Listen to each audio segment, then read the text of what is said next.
Boa noite, pessoal. Tudo bem? Aqui é o professor Albert Glésia. Você que já me conhece do ponto dos concursos, seja bem-vindo. Você que ainda não teve a oportunidade de me conhecer, de estudar comigo, é um grande prazer poder estar contigo aí nessa jornada de preparação para o TJ aí Ceará, não é verdade? Nós estamos aí numa empreitada bem intensa, né?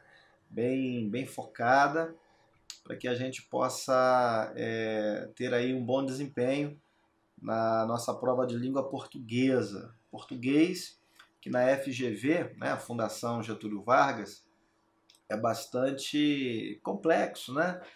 A FGV é uma banca temida por muitos, né? Odiada por outros.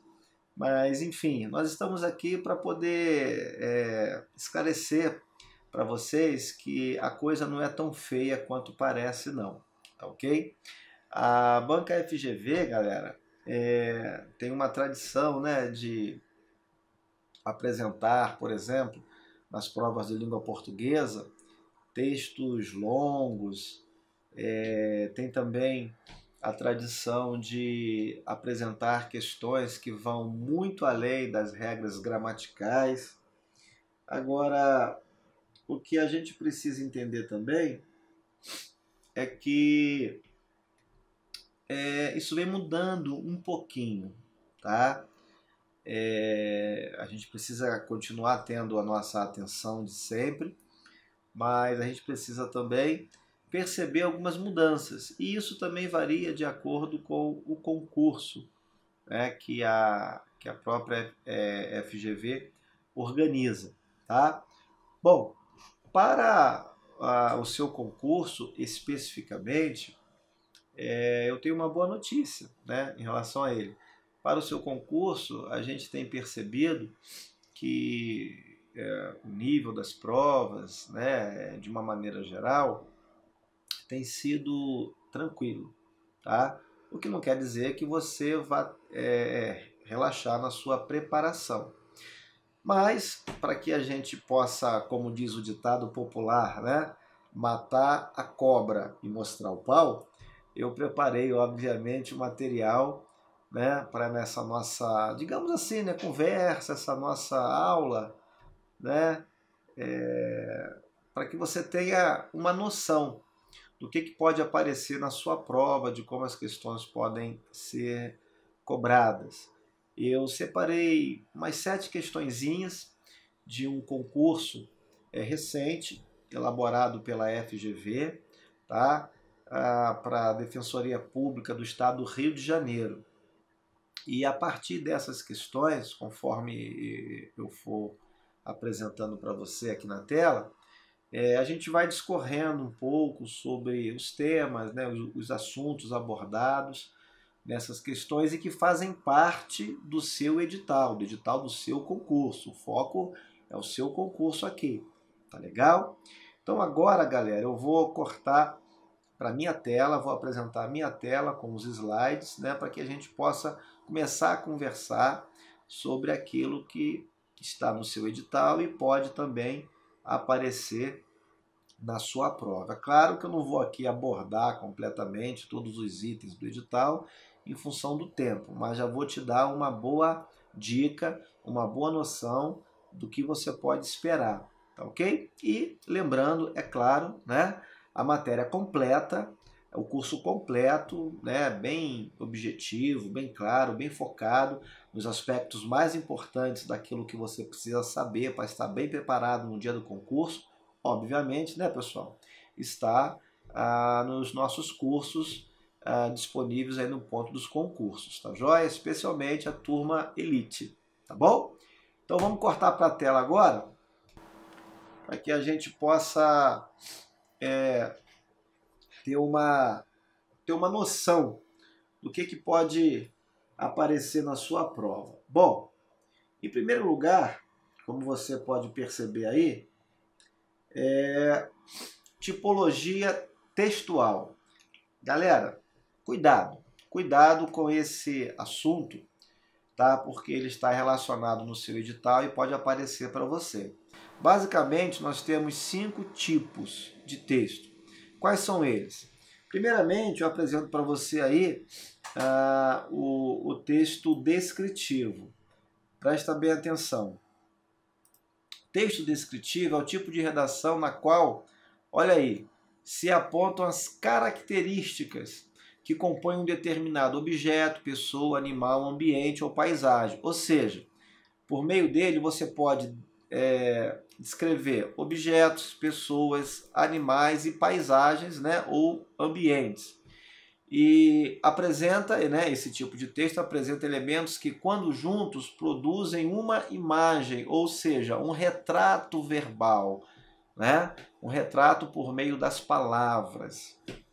Já o texto narrativo é diferente, né? Como é que esse texto é caracterizado? Bom, nesse tipo de redação, nós contamos um ou mais fatos, nós narramos um acontecimento. E nesse tipo de texto aparecerão alguns elementos importantes que nós chamamos de tempo. Esse tempo pode ser psicológico, pode ser cronológico. O tempo psicológico, só para você ter uma noção rapidinha, é aquele em que não é determinado, né? O dia não é determinado, o ano, a época, o século, né? Esse tempo ele se dá na cabeça do enunciador, se dá na cabeça do narrador, tá bom? Então, esse é o tempo psicológico. O tempo cronológico, quando ele é marcado, dia, mês, ano, e o lugar, tá ok? Onde as cenas acontecem. Uma outra característica também é que ele envolve, esse tipo de texto envolve a presença de personagens.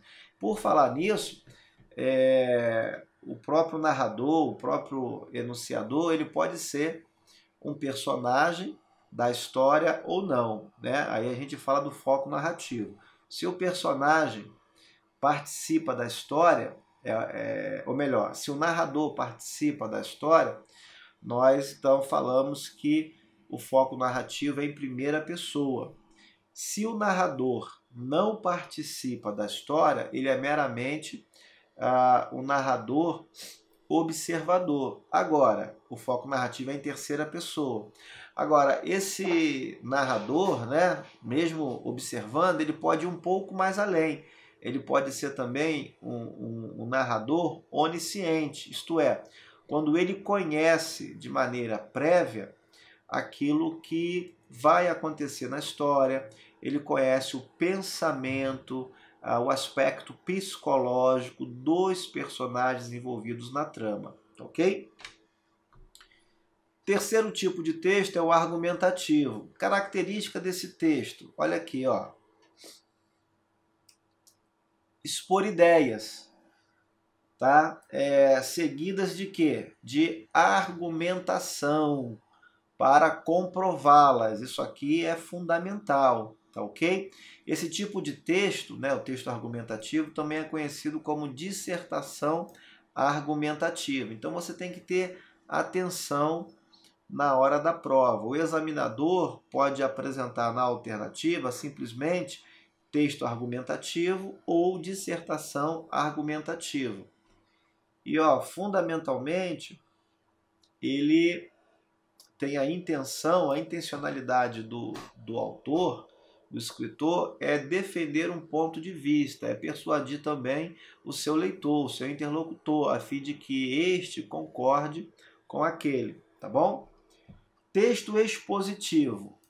O propósito desse tipo de texto é meramente passar informação, passar conhecimento, tá? Por isso ele é chamado de texto expositivo ou informativo. Também pode aparecer na prova dissertação expositiva, tá certo?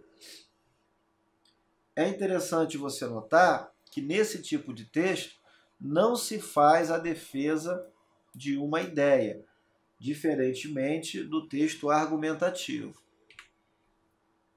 E, finalmente, o quinto tipo básico de texto, que é o chamado texto injuntivo. O texto injuntivo também é conhecido como texto instrucional. Qual é o propósito dele? Indicar ao leitor como é que ele realiza uma ação. Também pode expressar um conselho, né? Prediz acontecimentos, comportamentos. Esse tipo de texto utiliza bastante a função conativa ou apelativa, isto é, aquela em que o emissor ou enunciador procura influenciar o comportamento do receptor da mensagem. Assim sendo, galera, é muito comum nesse tipo de texto surgirem os pronomes tu, você, como uma forma do enunciador se aproximar, interpelar o seu interlocutor, né? Ou também pode aparecer o próprio nome da pessoa, dependendo do contexto. Surgem também os vocativos, uma vez que a intenção é chamar a atenção, né, despertar a atenção do locutor, e também verbos no imperativos. Por quê? Porque são verbos de mandar fazer, né? E nós temos aqui exemplos comuns de onde esses textos aparecem, tá ok? Olha lá, propagandas de televisão, anúncio de venda de carro, por exemplo, né? Instigando aí, ó, o consumidor. Também instruções de montagem ou de uso de um aparelho doméstico, a instalação de um software no seu computador, mesmo no seu celular, as leis, os regulamentos, né, os códigos, código de trânsito, código tributário, receita de bolo, receita de médico, guia, manual do aluno, as regras de trânsito, até mesmo as placas, enfim, são exemplos de textos injuntivos. Bom, vamos ver como é que a FGV cobrou uma questão sobre esse assunto. Como eu disse, a nossa base aqui é uma prova de 2009 da Defensoria Pública do Estado do Rio de Janeiro. Vamos ler esse pequeno trecho aqui. Em linhas gerais, a arquitetura brasileira sempre conservou a boa tradição da arquitetura portuguesa. Bem, eu quero que você já comece a notar que existe aqui, olha só, a intenção de sustentar um ponto de vista. Que ponto de vista é esse? Que a arquitetura brasileira sempre, né, em todo o tempo, conservou a tradição da arquitetura portuguesa. E, na sequência, perceba, o enunciador agora, ele vai desenvolver essa ideia, ele vai desenvolver essa tese um pouquinho mais. Olha o que ele vai dizer. De Portugal, né, tomando aqui Portugal como referência, como a base para a nossa arquitetura, né, desde o descobrimento do Brasil, então, ó, de Portugal, desde o descobrimento do Brasil. Perceba que ele está falando o quê? Sempre, né? Obviamente, a partir do momento que o Brasil foi descoberto. Então, ó, vieram para aqui os fundamentos típicos da arquitetura colonial. Não se verificou, todavia, aqui uma ressalva, né? Apesar da conservação dessa tradição, né? Mas ela não foi integral, né? Ele diz aqui, ó, todavia, uma transplantação integral de gosto e de estilo, ou seja, não se verificou, né, a transplantação integral de gosto e de estilo, porque as novas condições de vida em clima e terra diferentes impuseram adaptações e mesmo improvisações que acabariam por dar à do Brasil uma feição um tanto diferente da arquitetura genuinamente portuguesa ou de feição portuguesa. Agora presta atenção na finalização do texto. Ele diz assim, ó: e como a arquitetura portuguesa, uma vez que é a base, que é o fundamento da nossa arquitetura, né, ressalvadas aí algumas diferenças, como já foi dito, em decorrência de condições de vida, né, clima, terra diferente, enfim. Mas, e como a arquitetura portuguesa, nesse caso, Ou seja, em que caso? No caso em que a arquitetura brasileira sempre conservou a boa tradição da arquitetura portuguesa. Então, nesse caso, cumpre. Olha aqui, o juízo de valor, né? Olha aqui a defesa do ponto de vista, o reforço, né, da defesa do ponto de vista do enunciador. Cumpre reconhecer o quê?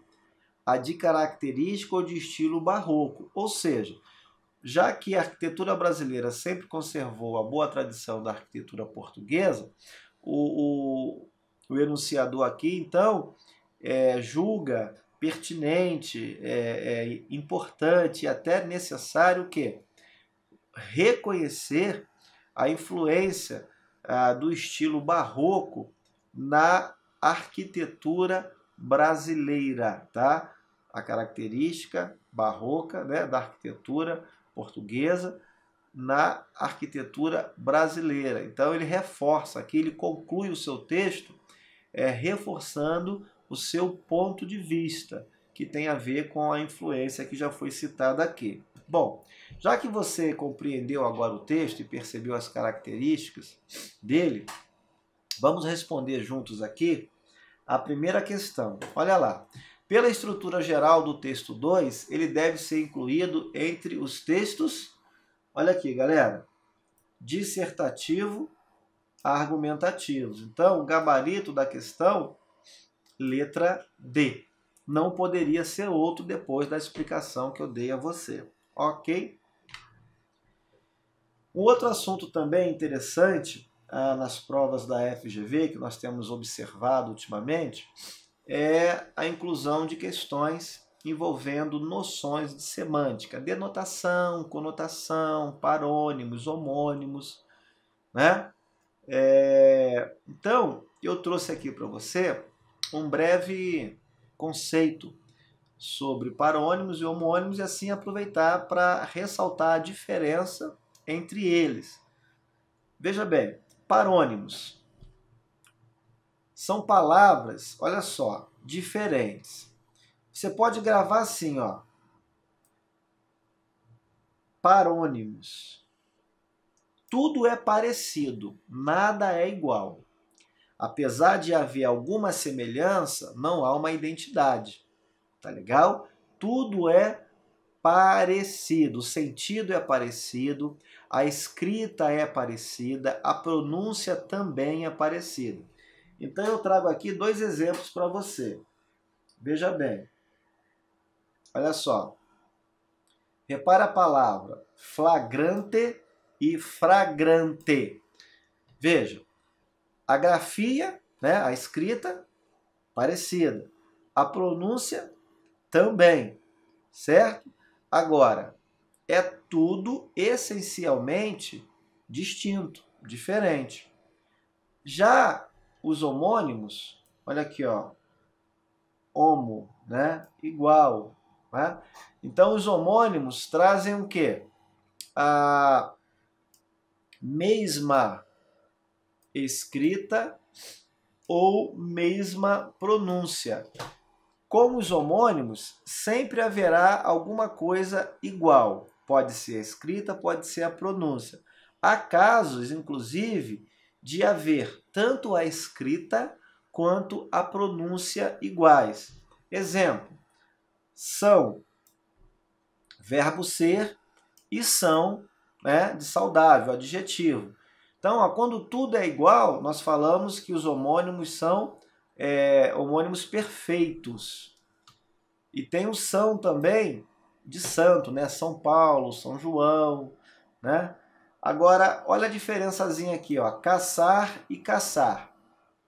A escrita é diferente, mas observe, a pronúncia é igual. Então, com homônimo, sempre há alguma coisa igual. Quando a pronúncia é igual, nós falamos que os homônimos são homófonos. Agora repare, o último exemplo. Sede, que significa vontade de beber, pronúncia um pouco mais fechada, e sede, pronúncia um pouco mais aberta, que significa residência. Então veja, a grafia, ou melhor, a escrita, né? A escrita é igual, já a pronúncia é diferente. Então, como a escrita é igual, a gente fala que os homônimos são homógrafos. Veja que a FGV aproveitou essa concepção, né, e explorou esse assunto. Agora, ele não explorou a questão nua e crua, mas envolveu dentro de um significado contextual de palavras. Então veja, diferença entre mandado e mandato, tá? Isso aqui é o quê? Parônimo, né? As palavras são parônimais, porque tudo é parecido, não tem nada igual, tudo parecido. Veja, ó, uma boa dica para você é o seguinte, ó. Mandato. Olha aí, galera. Mandato. Ó. Lembra assim, o mandato você vai associar, só para facilitar a sua vida aí, ó, a candidato. Ou seja, quando você pensar em candidato, você vai pensar em quê? Em eleição, em votação, né, em um período de tempo para se desempenhar uma função, né? Então, ó, mandato, candidato. Então, ó, o senador tem o quê? Mandato. Então, tá errado, ele quer o correto. Impetrou mandato. Olha lá, mandato é para o candidato a algum cargo, né? Então, a ordem judicial, a ordem do juiz, da justiça, né? Enfim, não é mandato, é o quê? Mandado. Então, faltou aqui a letra D no lugar da letra T. Olha a letra C. Não tinha mandado. Olha aí. De busca para entrar na casa. Isso aqui é uma ordem judicial, né? Uma obrigação de fazer, de apreender, de ir lá buscar. Então, o gabarito é a letra C. Olha a letra D. Todos desejavam que seu mandado de diretor, né, acabasse. Olha aí, o cargo de diretor, né? O período de tempo para o qual ele foi eleito, empossado, para desempenhar essa função, digamos assim, administrativa. Então não é mandado, é o que, galera? Mandato, com a letra T. Letra E, mandato, olha aí, mandato é para o candidato. De apreensão não havia sido expedido. Mais uma ordem judicial, ou talvez administrativa, né? Enfim, então não é mandato, é mandado. Olha a questão número 3 agora. Mais uma vez, e na mesma prova, eu quero que você perceba, tá? Na mesma prova, a Fundação Getúlio Vargas explorou esse conceito, esse conhecimento, 2 vezes. Repare essa questão aí que está na sua tela. Olha lá.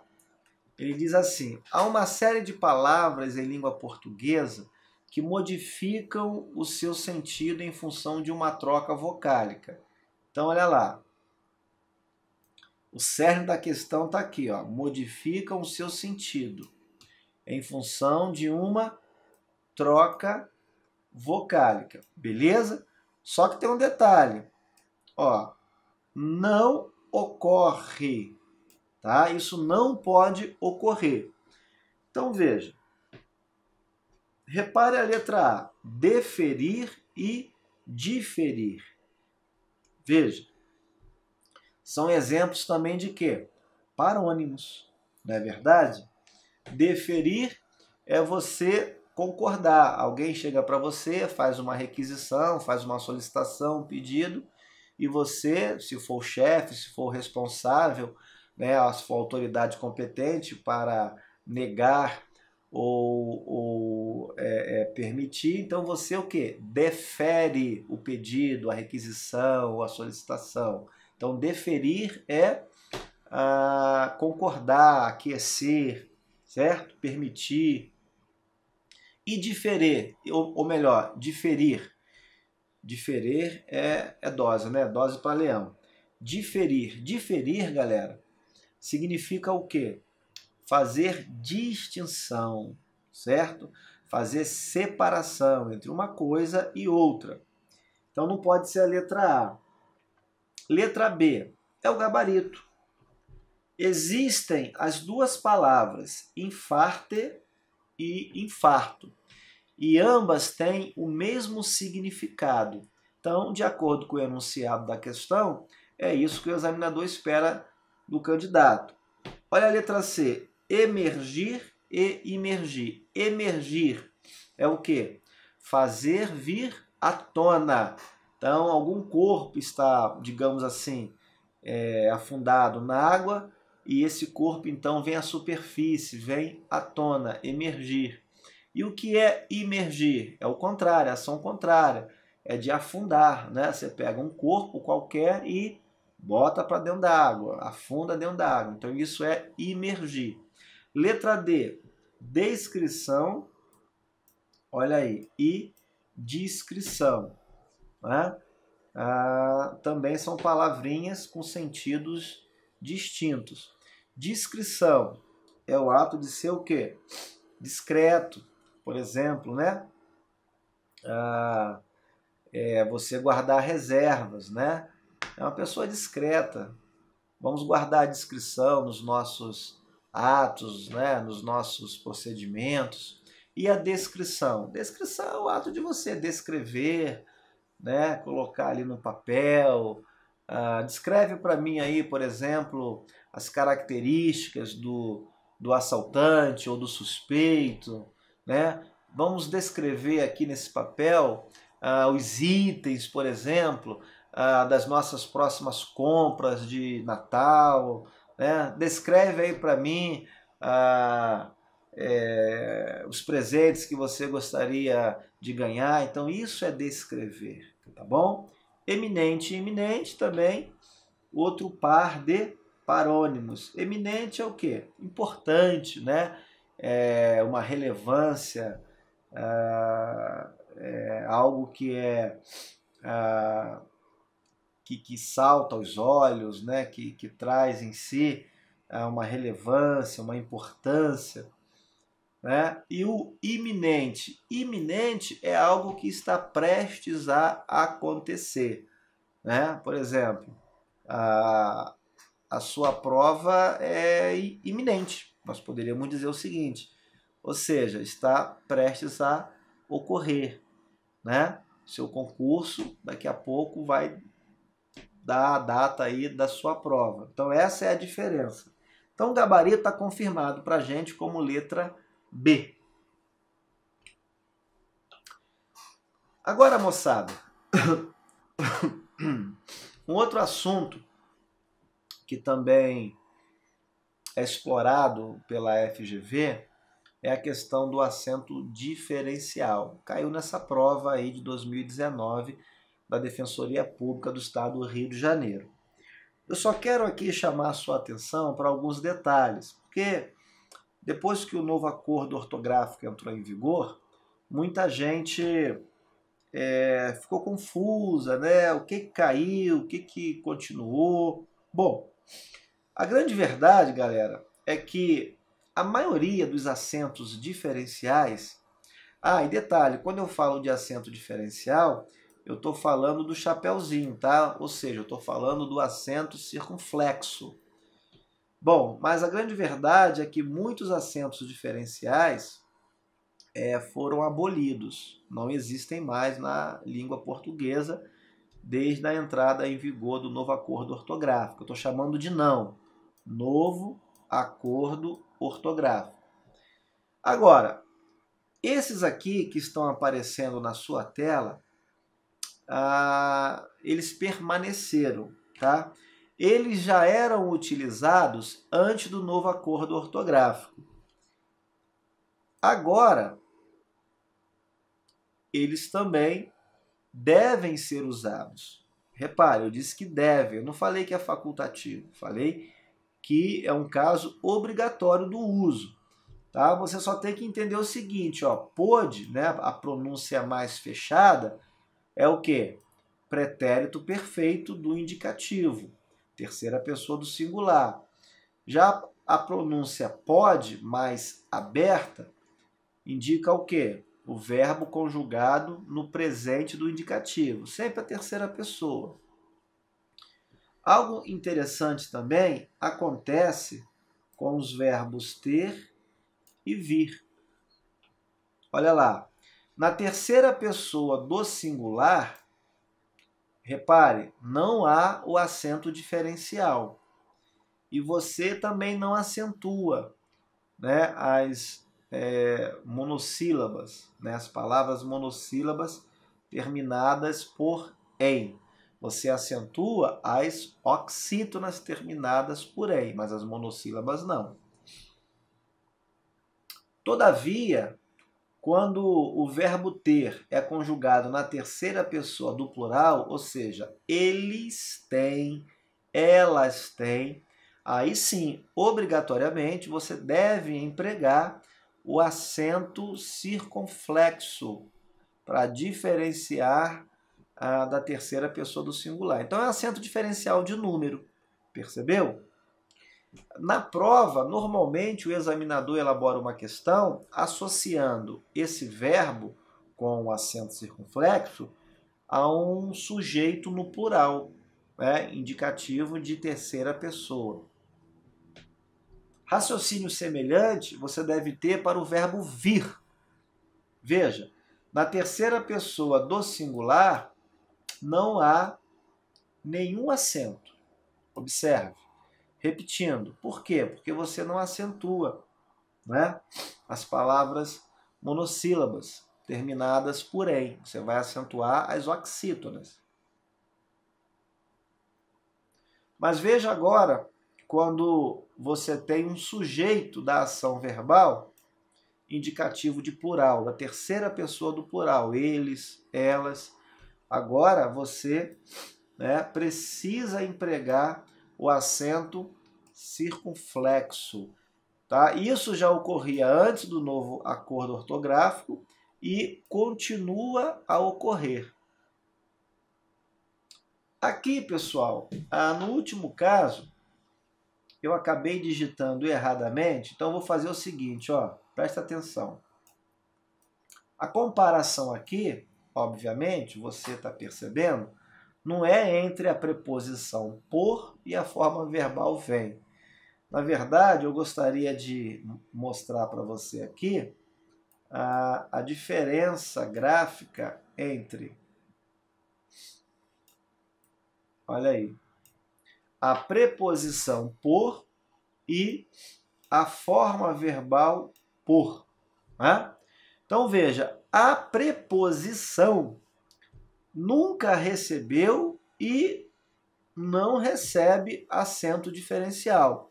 Já a forma verbal recebe, tá? Já recebia antes e continua recebendo, tá certo? Então são casos obrigatórios. Por favor, não confunda, tá bom?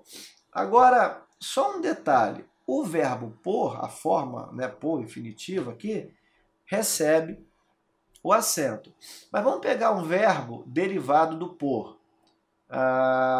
Propor. Veja. Vamos pegar o verbo propor. Essa forma verbal, né, propor, que é derivado do verbo por, não recebe acento diferencial. E é fácil de você entender por quê. Não existe uma preposição designada propor. Então, não há necessidade de você fazer diferença entre a grafia dessas palavras, tá certo? Vamos observar como a Fundação Getúlio Vargas cobrou esse conhecimento. Obviamente, aqui nessa questão há uma complexidade porque envolve outros conhecimentos. Mas vamos devagar que a gente vai entender tudinho. Olha lá, o enunciado. Um centro de reumatologia publicou em revista semanal o seguinte texto. Estima-se que 85% da população, opa, olha aqui que legal, tem, teve ou terá. Repare que os verbos estão no singular. Esse verbozinho aqui, ó, especificamente, está na terceira pessoa do singular. Então, nós já vimos que não há necessidade do emprego do acento diferencial. Agora, por que ele está na terceira pessoa do singular? Porque ele está concordando com a expressão, né, adjetiva da população. Olha lá. As regras de concordância dizem que, nesse caso, quando o número percentual ele vem qualificado pela locução, a concordância verbal pode se dar com o numeral, e aí nesse caso aqui especificamente a forma verbal iria para o plural, e aí você teria que colocar o acento diferencial no tem, mas a concordância também permite você concordar o verbo com a expressão adjetiva aí, né, com a locução. E nesse caso, o núcleo aí é população, terceira pessoa do singular, né? Então, olha para a letra A. Ele quer um problema gramatical. Forma verbal tem na primeira linha do texto. Está errado, né? Não há nenhum problema gramatical. Vamos continuar a leitura. Terá o quê? Dores nas costas. Muitos acreditam que basta tomar um analgésico, né? Isso é um perigo. Olha só, isso. A FGV está dizendo que o pronome isso está empregado erradamente. Deveria ter sido empregado o pronome isso. O que acontece? A FGV está trabalhando aqui com o conceito de coesão textual. É outro assunto que está no edital do seu concurso. Basicamente, a coesão ela pode ser anafórica ou catafórica. A coesão catafórica ela aponta para algo que está depois... Perdão aí, pessoal. A coesão catafórica ela aponta para aquilo que está depois do elemento de coesão. Ao contrário, a coesão anafórica retoma um termo anterior. Um termo, uma expressão, uma ideia. No caso aqui do nosso texto, o pronome isso, né, veja, está apontando para o que está lá atrás, ou seja, para a ideia que já foi mencionada, né? Então eu vou puxar aqui, ó, o isso é anafórico. Olha aí, toma nota aí, por favor. E no curso a gente vai ver isso com mais detalhes, tá? Então, ó, coesão anafórica ou elemento anafórico. Já o isto, ele é normalmente utilizado para estabelecer a coesão conhecida como catafórica. Então, isto é um elemento de catafórico. Pode anotar aí, ó. Catafórico. Ok? Como a referência ao que já foi mencionado, então não há problema, tá? Mas não é a letra B a nossa resposta. Ela não serve como gabarito. Pode anotar. Olha o item C. Na forma verbal tem, mas repare a referência. No segundo parágrafo, tá? Vejamos. Dores na coluna. Opa, presta atenção. Dores na coluna tem, ó, o núcleo aqui é dores, né? E você só pode concordar com ele agora. Nada de concordar com coluna, pelo amor de Deus. Não confunda com o caso anterior. Então, dores tem terceira pessoa do plural. O que deveria aparecer aqui? O acento diferencial de número, indicando terceira pessoa do plural. Então, o gabarito da questão número 4 é a letra C, moçada. Tá? Mas vamos analisar a letra D. No uso de vários motivos em lugar de motivos vários. A FGV trabalhou com a posição do pronome adjetivo, né? Pronome indefinido adjetivo, antes do substantivo e depois dele. Nesse contexto aqui, não há nenhum problema, tá? Como o foco aqui é a questão gramatical e não a questão do significado ou do sentido, né? Eu não vou entrar nesse detalhe, mas o que eu quero que você observe é que, estando esse pronome aqui indefinido adjetivo antes do substantivo ou depois dele, não há escapatória. Tem que ser feita a concordância em gênero e número, motivos vários ou vários motivos, tá? A concordância tem que estar estabelecida. Então, não há problema. Se não há problema, não serve como gabarito. Tá? Quem marcou a letra D errou. Letra E, no emprego de um especialista por especialistas. Tá? Veja bem, um especialista, expressão no singular. Especialistas, expressão no plural.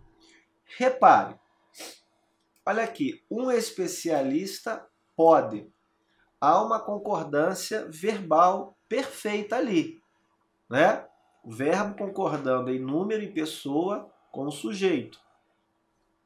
Se eu coloco especialistas no plural, eu causo um problema no texto, um problema de concordância verbal.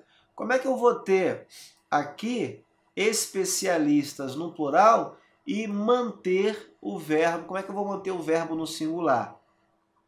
Não dá, certo? Então, a letra E não serve como gabarito da questão. Então, está confirmada a letra C como o gabarito. Ok, galera? Belezinha?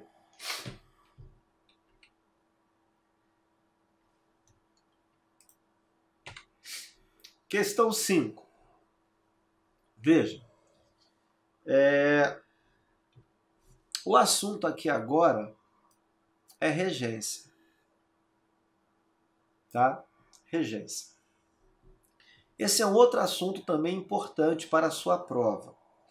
Observe como a Fundação Getúlio Vargas cobrou na prova da Defensoria Pública agora em 2019. Vamos ler o enunciado. Os erros de regência, má escolha da preposição utilizada, são muito comuns. A frase abaixo em que a preposição, olha lá, regência, seja ela verbal ou nominal, e repare, até agora o examinador não distinguiu se é regência verbal ou nominal. Né? Então você tem que ficar atento por enquanto. Então a frase abaixo em que a preposição está corretamente utilizada, segundo a tradição gramatical. Então a preposição corretamente utilizada. Veja. Letra A. João, residente à Rua Santa Clara. Aqui a construção está correta. Por quê? Residente não é verbo. Isso aqui é um nome. Então, isso é um caso de regência nominal. Mas o grande X da questão aqui, vamos dizer assim, né, o grande barato, é você entender que os verbos residir, morar, ok? Eles pedem a preposição Ou melhor, desculpa aqui, tá? Eu botei certo. Essa construção está errada, galera. Olha só. Quase que eu fui traído, hein? Então, ó, quem reside ou quem mora, mora em. Tá legal? Guarda aí, pessoal. Tá?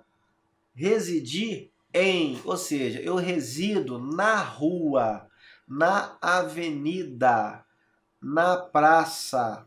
Ninguém reside à avenida, ninguém mora à rua.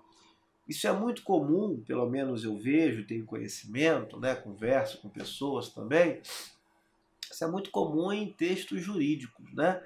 Mas o advogado mais atento ali, o camarada, né, mais atencioso, ele sabe que os verbos residir e morar não pedem a preposição a, e sim a preposição em. Consequentemente, né, já que estamos falando de regência nominal, os nomes, né, que têm relação com esses verbos, morador, né, residente, não vão pedir a preposição a também.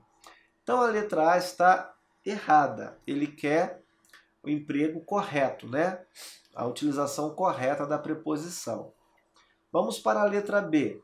Ninguém se lembra o lugar onde nasceu. O que está acontecendo aqui? Ó, existe o verbo lembrar, não é verdade? Vou escrever aqui, ó, lembrar. Lembrar sozinho é um verbo transitivo direto. Seu complemento é sem preposição, é o objeto direto. Todavia, existe o verbo pronominal lembrar-se, que é conjugado sempre apoiado com pronome. Eu me lembro, tu te lembras, ele se lembra. O verbo pronominal lembrar-se, isso também vale para o verbo esquecer, esquecer-se. A regência é outra, ó, verbo transitivo indireto. Nesse caso, tá faltando algo aqui, ó. Tá faltando. Por quê? Quem se lembra de alguma coisa, tá? Obviamente, o de mais o artigo o vai dar uma contraçãozinha aqui e vai formar o quê? Do. Isso não ocorreu. Então, a letra B também está o quê? Errada. Olha para a letra C. Nenhum condômino obedece o regulamento do prédio. Verbo obedecer, tá? E desobedecer. O que eu vou falar vale para as duas formas, obedecer e desobedecer. Esse verbo, moçada, é transitivo indireto. E ele vai pedir a preposição a. Tá ok? A. Obviamente, quando você juntar com o artigo o que vai dar aqui? Obedece ao regulamento do prédio, tá certo? Então, a letra C também está o quê? Errada, né? Letra C está errada. Então, até agora, não encontramos o gabarito. Ele quer o emprego correto, a utilização correta da preposição. Vamos pensar na letra D. Como enfermeira, assistiu ao médico. Veja, o verbo assistir tem diferentes sentidos e, de acordo com esses sentidos, a regência pode mudar. Então, veja, um dos sentidos do verbo assistir é de presenciar, ver. Assistir, por exemplo, à televisão, assistir ao filme, assistir à novela. Nesse caso, no sentido de ver, o verbo é transitivo indireto. Obrigatoriamente, a preposição a tem que ser empregada para reger o complemento dele. Agora, nesse caso aqui, o verbo assistir foi empregado com o sentido de quê, galera? Ajudar, auxiliar, né? Como enfermeira, assistiu ao médico na operação.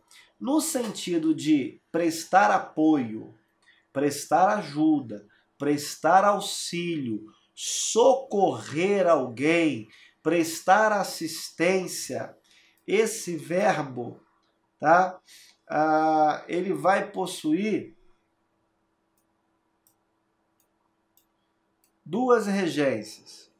Pode ser transitivo direto, e nesse caso não precisa de preposição, o seu complemento vai ser um objeto direto, ou ele pode ser verbo transitivo indireto. Veja, não é o caso de ser bitransitivo. É o caso de admitir tanto uma regência, né, ou outra regência. Então, como verbo transitivo indireto, ele vai pedir a preposição a. E foi exatamente isso que aconteceu aqui. Então, aqui, olha lá, a preposição foi utilizada corretamente. Agora, vamos para a letra C. O acusado respondeu às perguntas do juiz. Olha, o verbo responder é transitivo, indireto e pede realmente a preposição a. Tá ok? No sentido de responder a alguém, responder a algo, tá? Então, ó, responder, né, a alguém. É exatamente a alguém, responder a algo. Tá bom? Então, preste atenção no sentido do verbo, porque de acordo com o sentido, a regência, o regime desse verbo pode ser alterado. Agora, o verbo responder, ele é transitivo direto, anota aí, hein, galera? E aí não vai pedir preposição, obviamente, no sentido de que dar a própria resposta, né?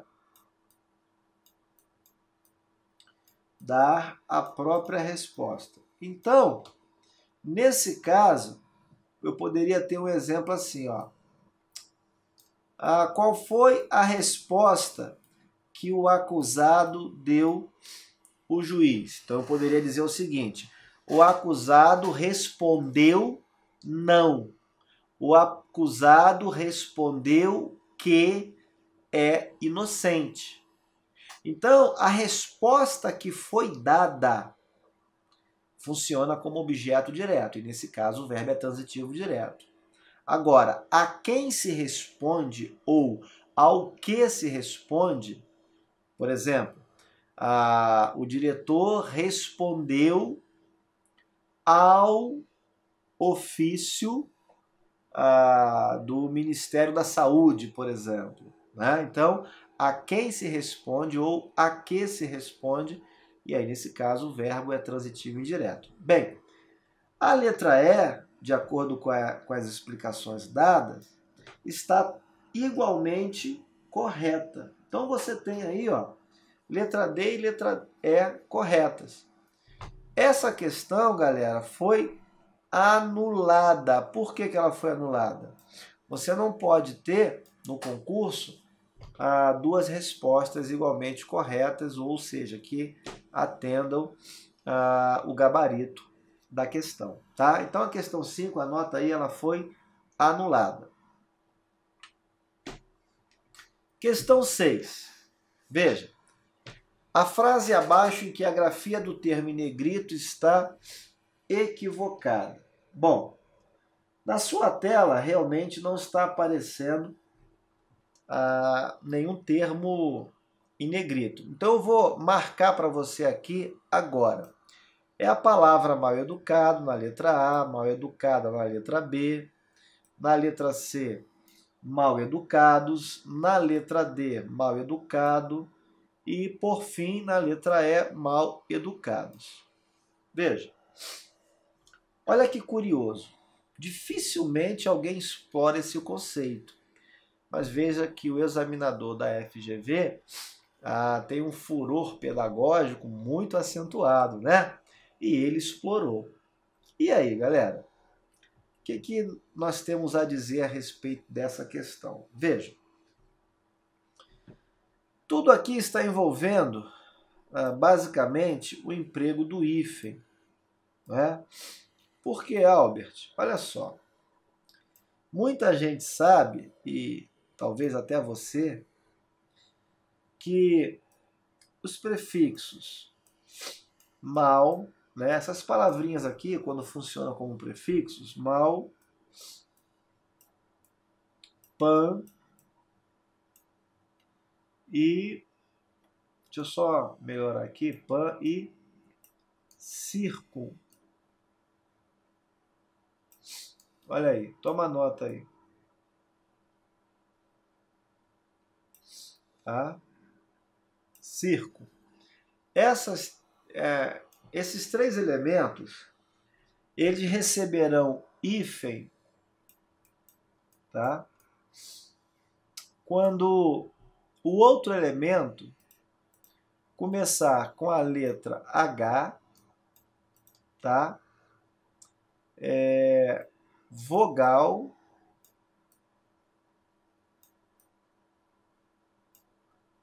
ou o quê? Uma letra idêntica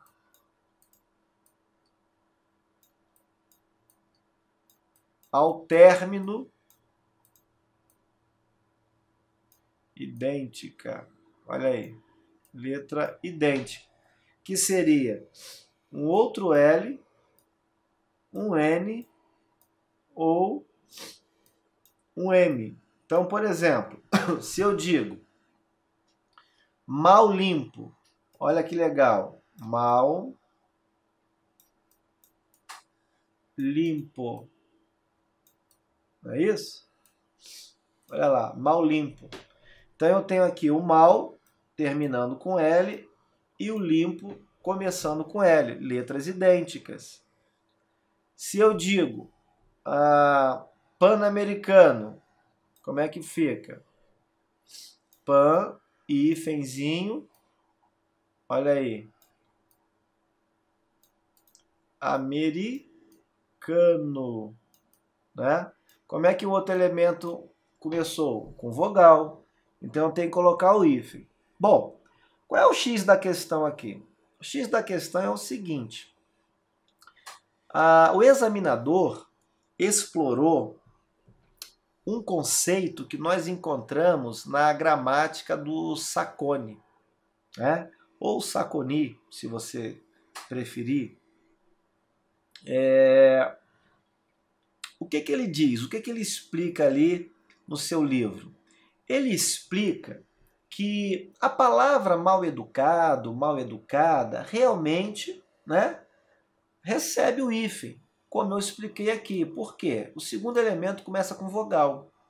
Né? Então, ó, aqui está certinho, aqui também, e a letra E também.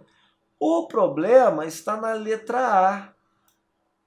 E pouca gente conhece esse conceito, pouca gente sabe, né? Qual é o problema aqui então? O problema, e o Sacconi vai dizer isso, ele vai dizer o seguinte, que quando você tem a voz passiva, né? Olha aí, ó. Na voz passiva, em que o sujeito está sofrendo a ação, né? ele é o paciente. Veja que coisa louca, pessoal, mas isso está no livro desse camarada aí, ó. Tá? Aprenda aí. Quando o sujeito é paciente, quando a construção é de voz passiva, entenda, a palavrinha mal educado, mal educada, né, dependendo aí da variação, no caso, vai ser escrita, acreditem, sem o hífen. Que coisa doida, né, galera? Então, olha lá. Na letra A, esse hífen não deveria ser empregado. Que doideira, não é verdade? Mas isso tem amparo na gramática desse estudioso aí da língua, tá? Desse autor. Então, esse foi o problema que o tarado aí, né, da FGV, o examinador aí com furor pedagógico muito grande, utilizou e se baseou. Tá bom? Então, é vivendo e aprendendo. Isso acontece nas provas da FGV. Bom, agora eu vou trazer alguns conceitos para você sobre crase, né? Vou, digamos assim, trazer à memória alguns conceitos sobre crase. Pessoal, nunca coloque o acento grave indicativo de crase diante de nomes masculinos. Olha aqui, ó, prazo, homem, são todos substantivos masculinos.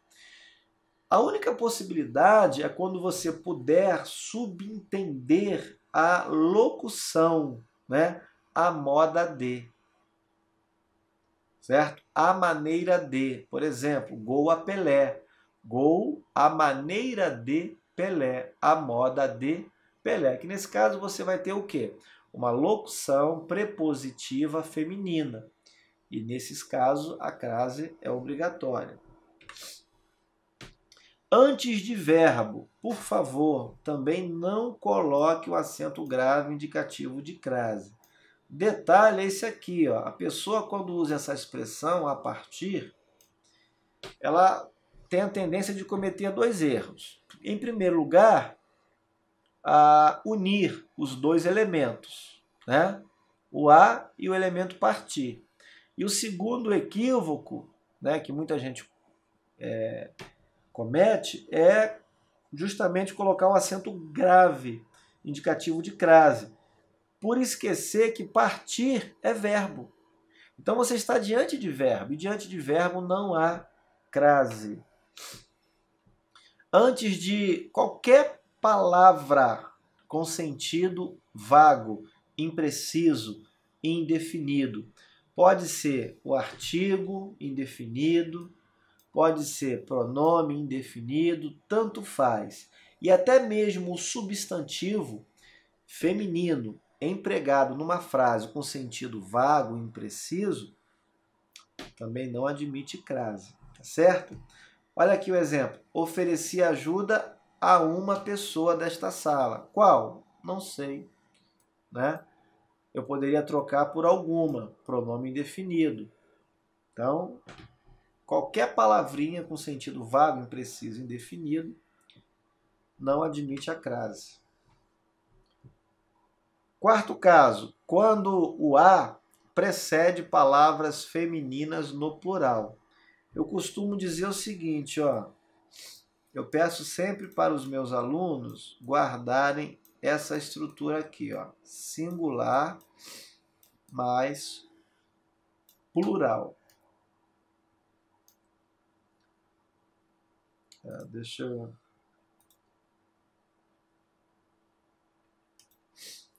apagar aqui, que ficou feio, né? Vamos escrever melhorzinho, um pouquinho. Olha aqui, ó. Então, como eu estava falando, eu costumo dizer para os meus alunos o seguinte, ó. Singular. Olha aqui. O a no singular. E o substantivo no plural. Então, essa estrutura nunca admitirá a crase. Professor, e se eu tiver singular mais singular, ou seja, o a no singular e o substantivo feminino no singular. Posso colocar a crase? Poder, você pode. Obviamente vai depender dos termos, dos elementos envolvidos na construção sintática, né? Outra coisa, se eu tiver plural mais plural, ou seja, substantivo no plural e o ais no plural, vai ter crase? Vai ter crase. Por quê? Porque o ais no plural, né, vai indicar para você o quê? A presença da preposição, que não tem plural, e a fusão, né, a presença também do artigo as, né, do artigo feminino as. Aliás, esse szinho que aparece aí é o que nos garante que ali também tem um artigo feminino, porque preposição não tem plural. Então, ó, as duas estruturas destacadas aqui admitem crase. É possível haver crase. Agora, quando for singular e plural, jamais. Finalmente, olha aí, antes dos pronomes demonstrativos, este, até porque é masculino, e nós já falamos aqui, ó, né? Qualquer palavrinha de nome masculino, né, no gênero masculino, não tem crase. O ex é fácil de você perceber. Agora, o grande equívoco é quando você tem a forma feminina, né, desses pronomes aí, ó. Ok? Então, repare, a esta cidade. Sem crase. Vamos pegar a última questão dessa nossa aula aqui, né? Esse bizu aqui da FGV. Repare, o emprego do tempo verbal. Questãozinha boa também, explorando o aspecto verbal, né? Os sentidos do verbo, dos tempos, dos modos. Olha o que o examinador disse. O emprego do tempo verbal abalaria, mostra o seguinte valor semântico. Pessoal, nós não precisamos do texto aqui agora, tá? Só quero que você perceba que abalaria é o quê? Futuro, né? Do presente, ou melhor, do pretérito. Futuro do presente é abalarei. Então, ó, futuro do pretérito, de qual modo? Do modo indicativo, tá? O que essa forma verbal, o que esse tempo e modo verbal indica para gente? Veja, futuro do pretérito, tá, transmite para gente a noção de algo que vai acontecer ou que pode acontecer, até para ser mais preciso, algo que poderia acontecer a partir de um fato passado. Por isso é o futuro do pretérito. Pretérito é o mesmo que passado. Ou seja, o fato ele é posicionado no passado e a partir desse fato há uma projeção, tá, da realização de uma ação. Então, é o futuro de um fato passado. Algo que poderia acontecer não a partir do momento da fala em diante, mas a partir de algo que está antes, que é anterior ao momento da fala. Bom, assim sendo, olhe imediatamente para a letra A. Então, o futuro do pretérito indica uma ação passada, olha aqui, ó, pretérito, uma ação passada, mas vista como o quê? Futura, tá? Então, eu abalaria, ou seja, eu volto lá para trás, para o momento anterior ao da fala, e projeto, tá, a minha ação a partir, não da minha fala, mas a partir desse fato, pretérito, passado. Olha a letra B, expressão de incerteza sobre fatos atuais. Não. Fatos atuais, isso aqui já desqualifica a letra B. Por quê? Acabei de falar, ó, é em relação a fatos, tá? Pretéritos, uma ação passada. Letra C, sinalização de uma ação que ocorreu antes de outra ação passada.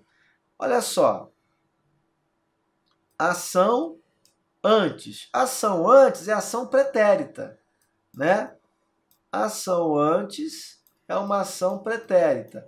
Antes de outra ação que também está no passado. Então, ó, é pretérito de pretérito. É passado de passado. O que isso significa para você? Na verdade, isso aqui é o PMP, ou seja, é o pretérito mais que perfeito. Pretérito mais que perfeito expressa uma ação passada anterior a outra também passada. Letra D, indicação de um fato que seria consequência certa e imediata.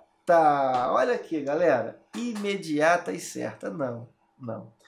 O futuro do pretérito indicativo, ele também expressa, galera, ele tem um traço de possibilidade e não de certeza, pura e simplesmente.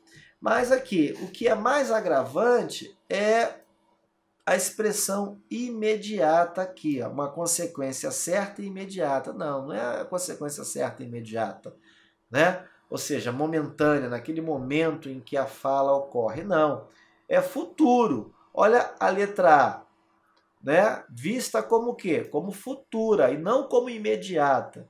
Então, por isso a letra D também está desqualificada.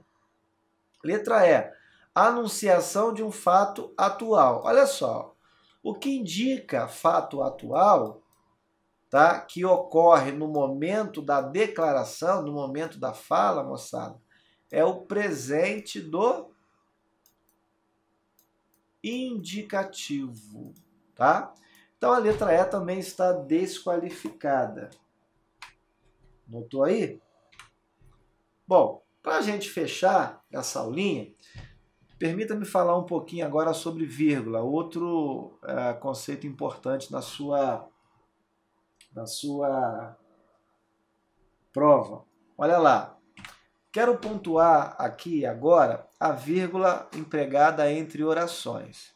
Em primeiro lugar, entre orações coordenadas. Fique de olho, tá? Coordenadas assindéticas, ou seja, sem conectivo, sem síndeto.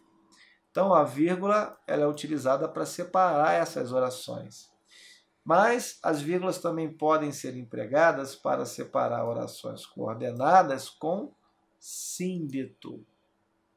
Tá? Olha lá, olha aqui o síndeto. Não é?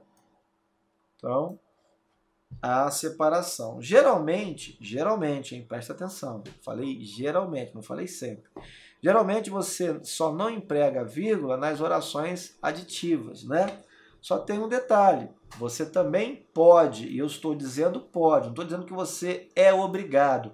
É um caso facultativo, guarda isso, caso facultativo. Quando é que você então pode empregar vírgula com as orações coordenadas sindéticas aditivas? Em primeiro lugar, quando você tiver sujeitos de verbos diferentes. Olha aqui, sujeito do verbo foi, ele. Já na segunda oração, aparece de novo o verbo foi, porém com outro sujeito. Então, ó, apesar de você ter aqui